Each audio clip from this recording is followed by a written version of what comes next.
ట్రెక్కింగ్‌లో Everest ఎక్కడం ప్రతి ఒక్కళ్ళ యొక్క ఇష్టం. ఆ ఎవరెస్ట్ కోసం కష్టపడుతుంటారు.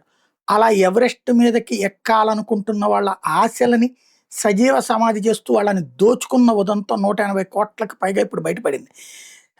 ప్రపంచంలోనే ఎత్తైన ఎవరెస్ట్ శిఖరం మీద పర్వతారోహుల ప్రాణాన్ని షెర్పాలు, స్థానిక ట్రెక్కింగ్ నిపుణులు ఫణంగా పెడుతున్నారు.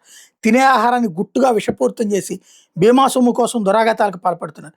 ఈ వ్యవస్థీకృత మోసానికి సంబంధించి షెర్పాలు, ట్రెక్కింగ్ ఏజెన్సీల యజమానులు, హెలికాప్టర్ ఆపరేటర్లు, ఆసుపత్రుల ఎగ్జిక్యూటివ్లు సహా 32 మంది మీద నేపాల్ పోలీసులు కేసు నమోదు చేశారు. ఎవరెస్ట్ మీద పర్వతారోహులకే టార్గెట్గా సాగిన 186 కోట్ల బీమా స్కామ్ తాజాగా వెలుగులోకి వచ్చింది.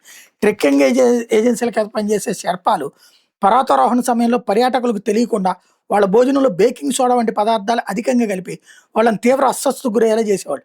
ఆ తర్వాత వాళ్ళని భయపెట్టి ఖరీదైన హెలికాప్టర్ సేవలకు ఒప్పించి వాళ్ళు అందులో తమకు తెలిసిన ఆసుపత్రికి తరలించేవాడు. ఆసుపత్రుల్లోనూ నకిలీ బిల్లులు వేసేవాడు.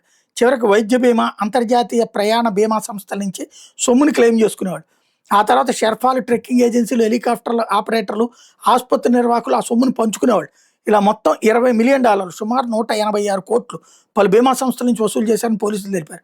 పర్వతాల్లో సహాయక చర్యలు చేపట్టే 3 సంస్థలకు చెందిన 6 ఎగ్జిక్యూటివ్ని ఏడాది జనవరిలో అరెస్ట్ చేస్తే ఈ స్కామ్ డొంక కదిలింది. ఇప్పటిదాకా 32 మందిని అదుపులో తీసుకున్నారు.